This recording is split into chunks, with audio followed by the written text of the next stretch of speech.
ดอกจำปานั้นลือได้ยินแต่สื่อยังหอม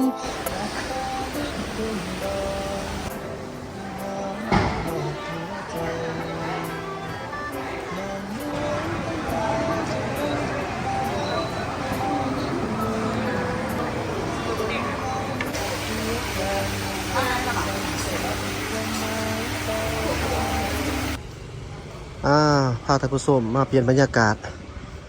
ที่ศูนย์การค้าลาวไอเต็กของมือวันอาทิตย์เนาะเจ้าหลังจากที่เฮาเฮ็ดข่าวก็ออกมาเบิ่ง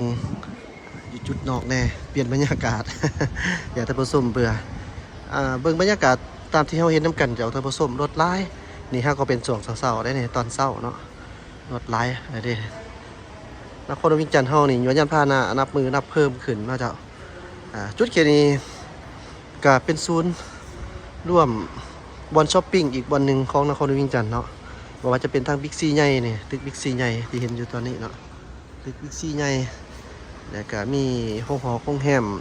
ห้างสรรพสินค้าติดต่อกันเนาะคือนี่ก็เป็นห้างสรรพสินค้าของไอเทคแต่ตอนนี้เราอยู่ตึกเก่าเดี๋ยวสิพาท่านผู้ชมเข้าไปเบิ่งบรรยากาศอยู่ที่ทางเบื้องในตึกเก่าว่าเขาเจ้าเฮ็ดยังกันอยู่เนาะไปเบิ่งน้ำกันเจ้าบรรยากาศอยู่ตึกเก่าประมาณนี้เขามีงานยังบ่แหละทุกมือเขามานี่ก็มีจุดสแกนความปลอดภัยที่ว่าละเอียดดีเนาะเจ้าละเอียดดีบุญมโหฬารเศร้าหนุ่มเยาวชน2025โอ้เป็นงานบุญเนาะ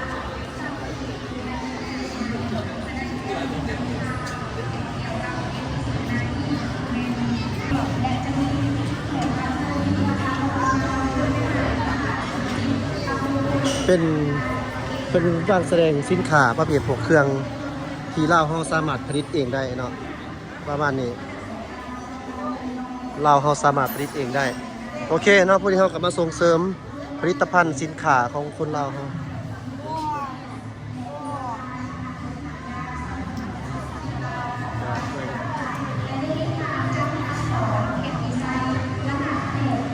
เป็น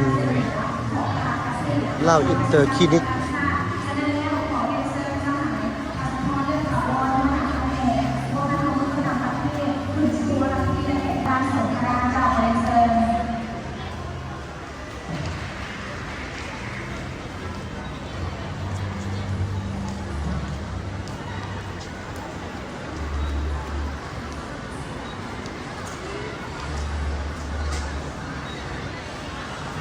กระทรวงวัฒนธรรมและท่องเที่ยวประเทศหูภาพเนาะหูแต้มโอ้งามไปหูนี่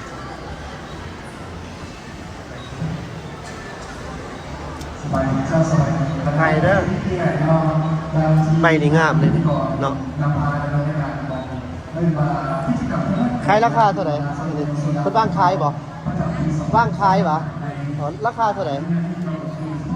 ตัวสร้างนี่จะพูด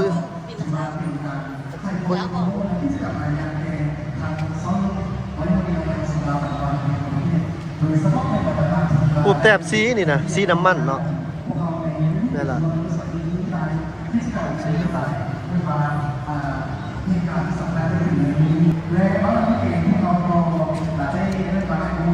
ถามเพราะว่า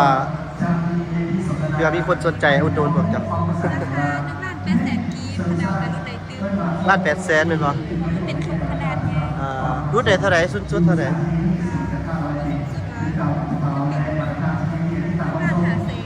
งาน500,000บอลขายเนาะงาน500,000ห้าน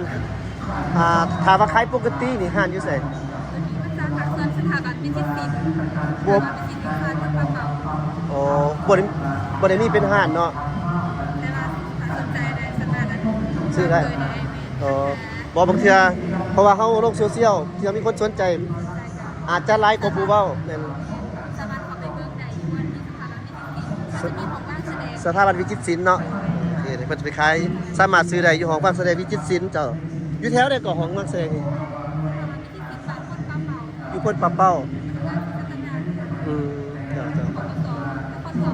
เจ้าโอเคขอบใจเด้อ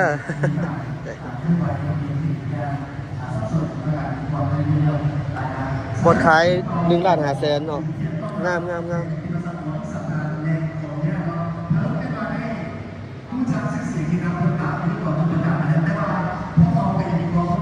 สุดไปกันไพ่เอาซาเขียว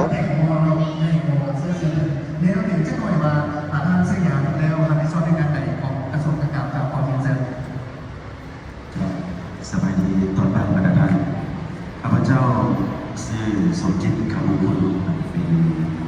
เลขาธิการสิงห์สนุนระดับปีเป็นเลขาสานุประสบผลกับกระทรวงการเงินกำลังจะเป็นรับผิดชอบเป็นบริการกระทรวงการเงินสำหรับวันนี้ก็ดีใจที่ทางศูนย์การสานุประสบผลเราได้จัดเวทีสุนทรภพเป็นหัวข้อที่สำคัญที่ว่าเราเพื่อเป็นการสร้างความเข้าใจให้กับบรรดาทานคือพนักงานนักเรียนรวมทั้งสามุเยาวชนที่มาร่วมงานในวันนี้เราขอเข้าใจ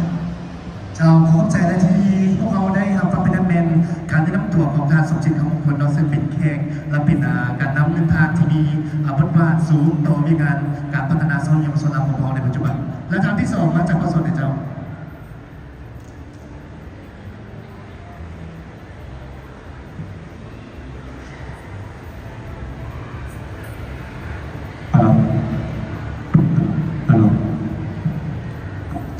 สบายดีบรรดาทานบรรดาแขกที่มีเกียรติข้าพเจ้าผู้ซึ่งเป็นเกียรติที่ได้รับการเ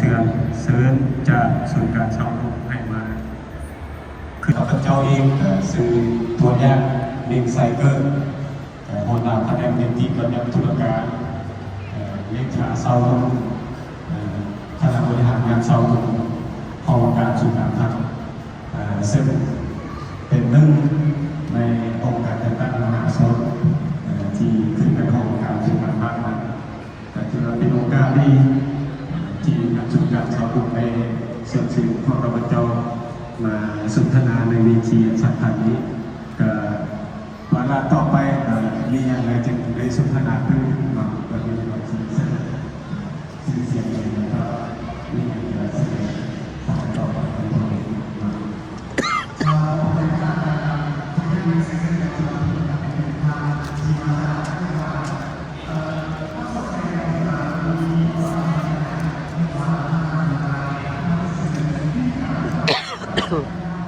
ขอโทษจ้ะ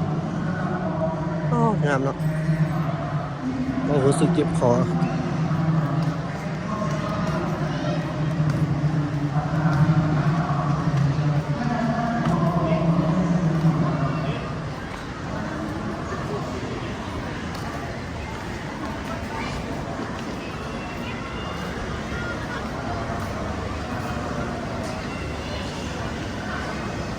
วันนี้เด็กหน่อยก็มีเนาะ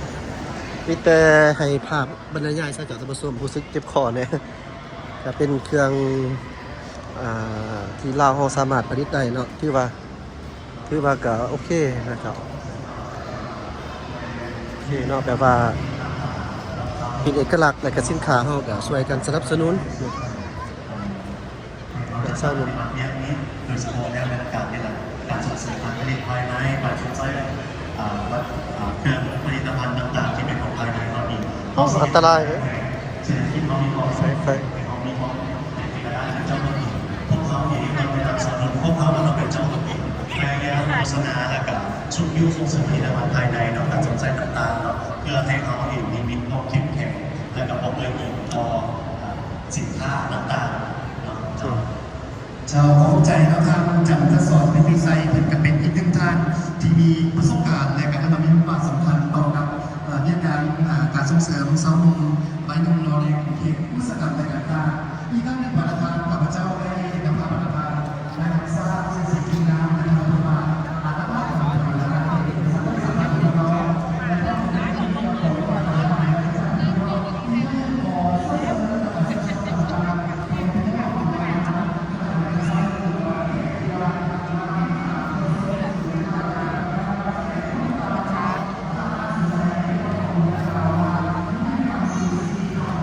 ฟูส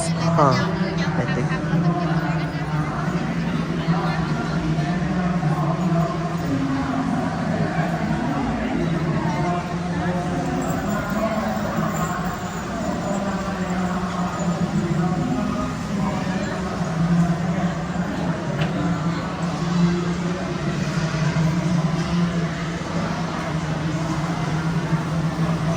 เป็นฟู้ดคอร์ท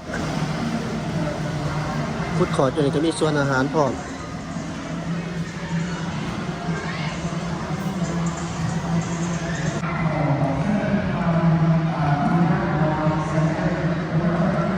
ฟันสเตชันจุดสวนสนุกบอนมวนสื่อลาเลิง